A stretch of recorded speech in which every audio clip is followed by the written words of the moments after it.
notar en mi voz, en el preciso momento que se me pasa el susto, que tengo un acento que es un poco raro, porque hace 10, 12 años que vivo en España. Y yo me fui un día a París hace 11 años, por 15 días, a recibir un premio literario. Y ahí conocí a una catalana y me quedé a vivir con ella. En Argentina tenía trabajo, tenía una casa y no tenía ninguna intención de mudarme de tierra.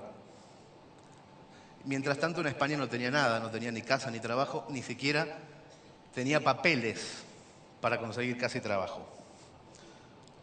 Para peor, a los 8 o 9 meses que yo estaba viviendo de prestado en España, solamente porque estaba enamorado, etc., pasaron en Argentina dos cosas horribles. Primero vino la crisis del 2001, 4 o 5 presidentes en una semana y caos social, y una cosa todavía peor, más o menos en la misma fecha que fue que Racing salió campeón.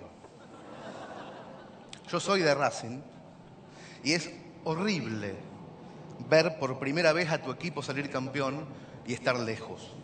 Lejos de tu tierra, pero en mi caso particular lejos de mi padre, con el que siempre pensábamos que íbamos a ver ese acontecimiento si ocurriera juntos.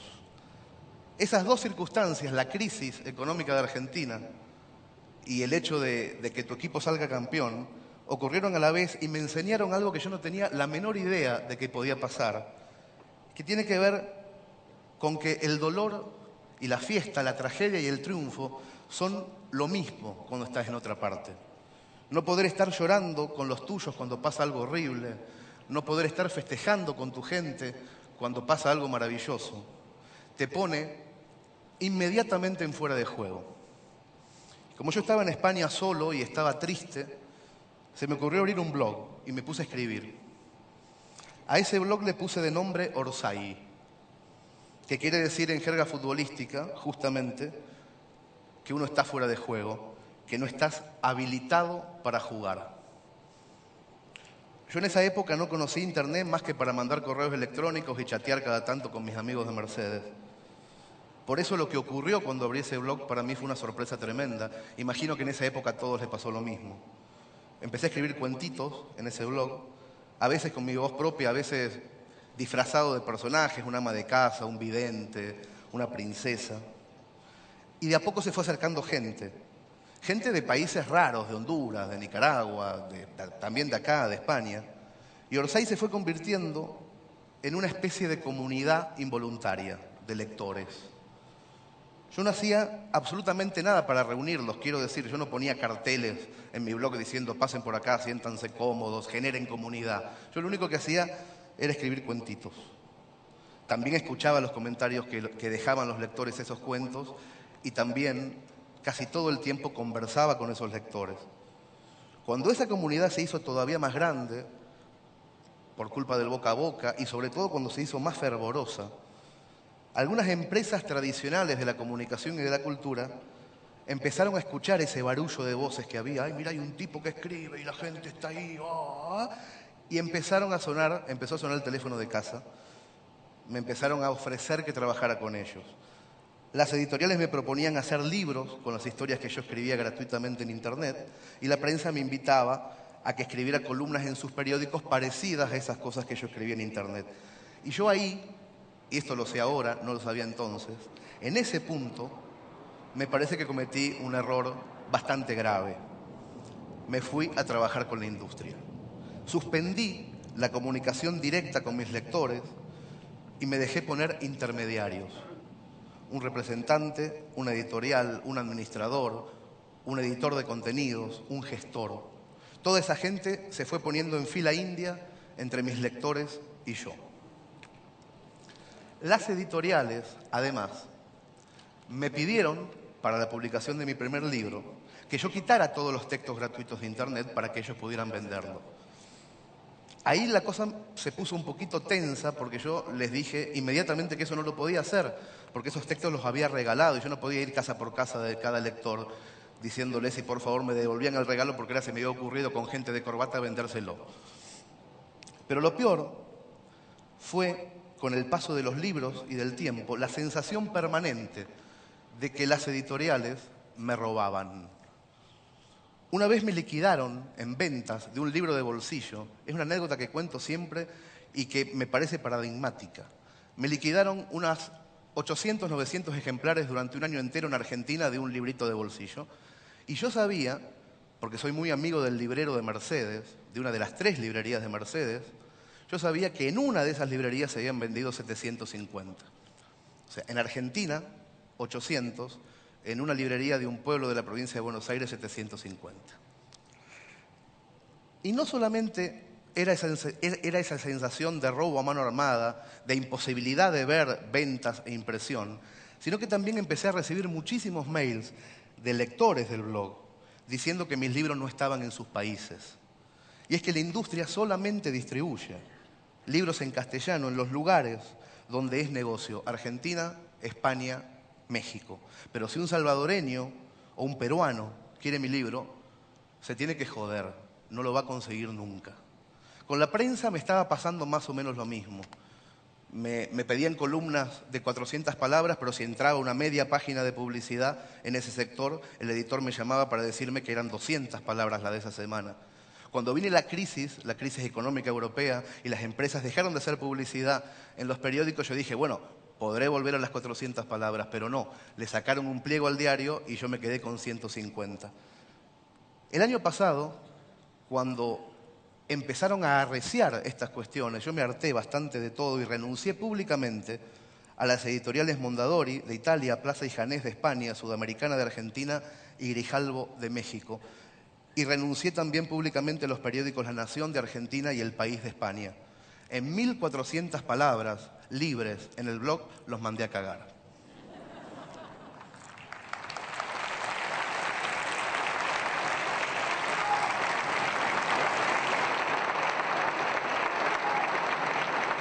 Mientras hacía esto, volví a comunicarme después de un año entero de estar en silencio con la gente de mi blog.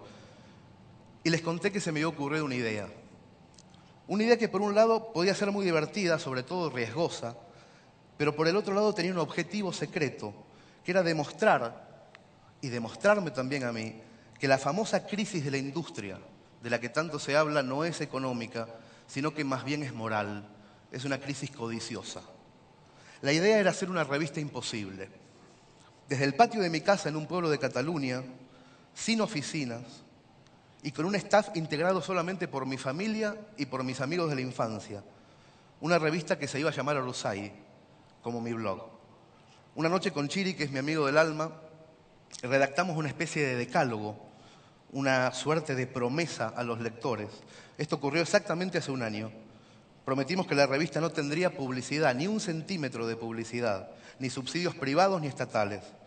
Prometimos que tendría la mejor calidad gráfica del mercado en cualquiera de los países donde se distribuyera, que prescindiría de todos los intermediarios posibles, que tendría una versión en papel y otra versión dinámica para iPad, para iPhone, para BlackBerry y además un PDF gratuito 10 días después para que la revista se leyera independientemente del costo.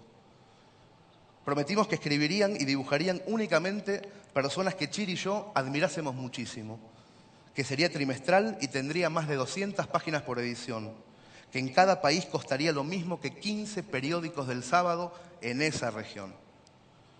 Dijimos en el punto 8 que la plata la íbamos a poner nosotros y que la íbamos a hacer aunque no se vendiera. En el punto 9 decíamos que si salvábamos la inversión íbamos a ser felices. Y en el punto 10 que si no salvábamos la inversión nos chupaba un huevo. En ese momento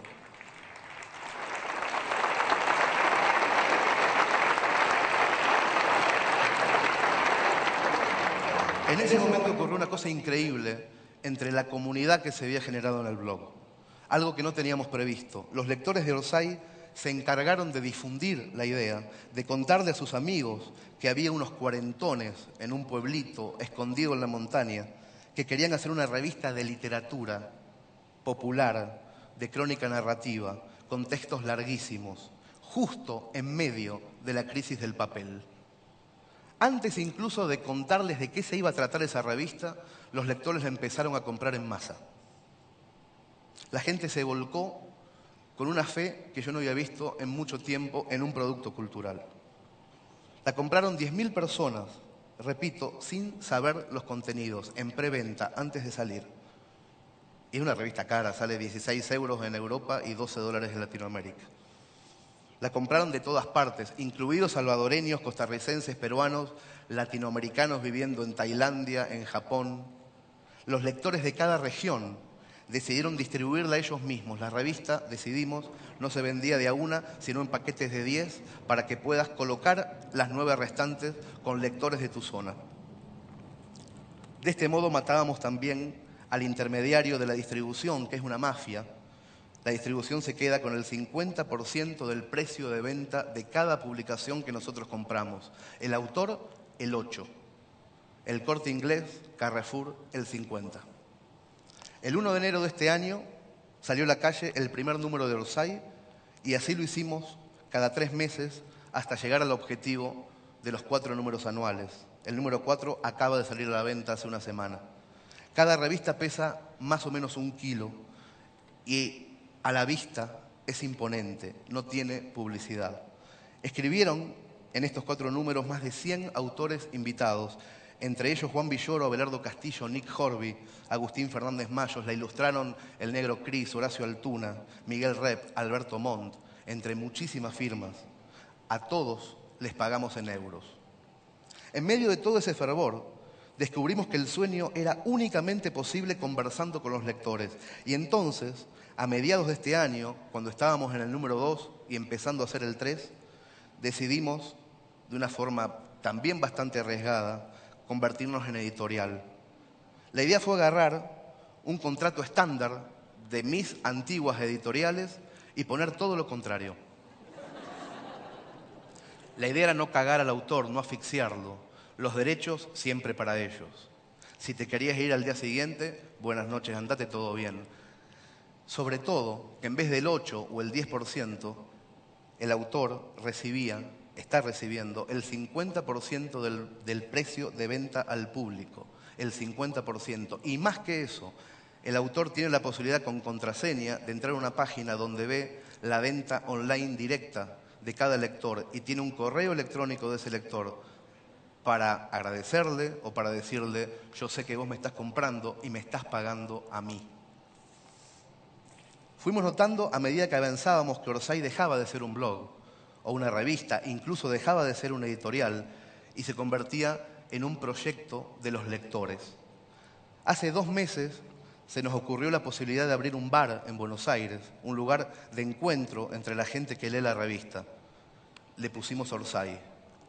Una tarde yo le conté a los lectores del blog si tenían ganas de que hubiera un bar y también les pregunté si alguien quería sumarse al proyecto bar como inversor. En 24 horas recibimos 204 correos electrónicos con gente que quería poner $1.000 o 10.000, un loco quería poner 80.000. También hubo gente que sin capital se ofreció para pintar el bar cuando empezáramos a armarlo, que se ofrecían a ayudarnos con la habilitación porque trabajaban en algún ministerio, etcétera, o que se postulaban una vez el bar abierto para exponer sus cuadros o para tocar con sus bandas de música. Esto ocurrió a principios de agosto de este año. El bar Orsay abrió el jueves pasado en el corazón de San Telmo, Humberto Primo 471, cerveza 2x1 antes de las 22. Y en la inauguración hubo tanta gente que tuvimos que hacer 4 presentaciones, jueves, viernes, sábado y el domingo pasado. En marzo intentaremos abrir otro bar en Barcelona con el mismo sistema, la inversión de los lectores.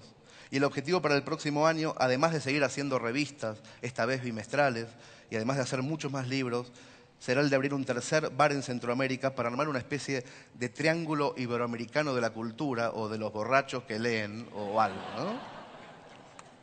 Hace una semana estuvimos a punto de que 2,5 toneladas de nuestros libros y revistas se quedaran retenidas en el puerto de Buenos Aires por un malentendido con la Secretaría de Comercio.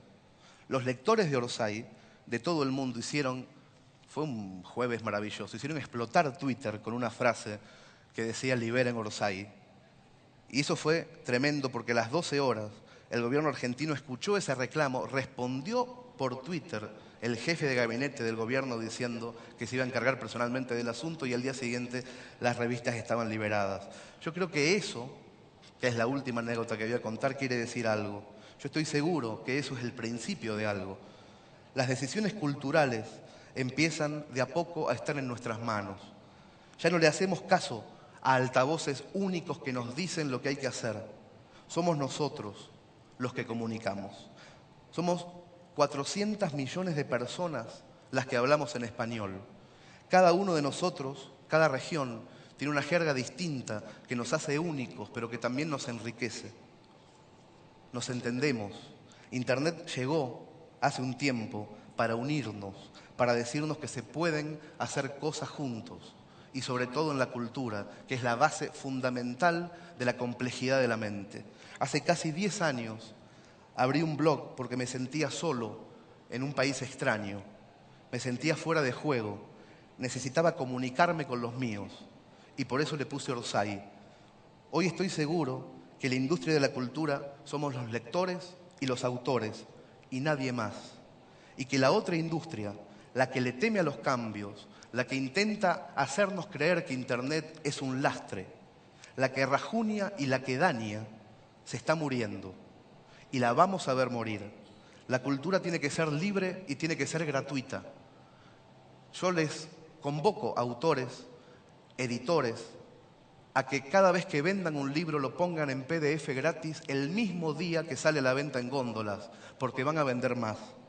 Estuvimos años dependiendo de una industria codiciosa, comprando lo que ellos querían que comprásemos.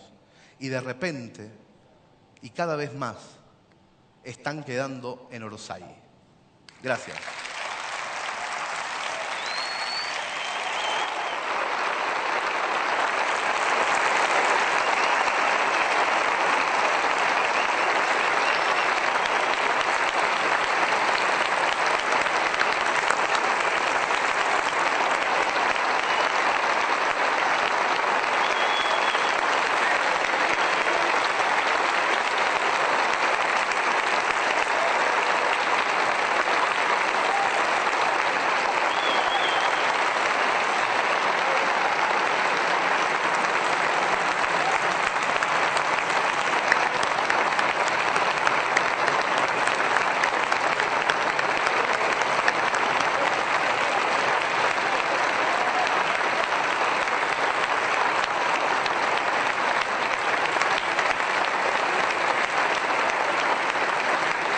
Gracias.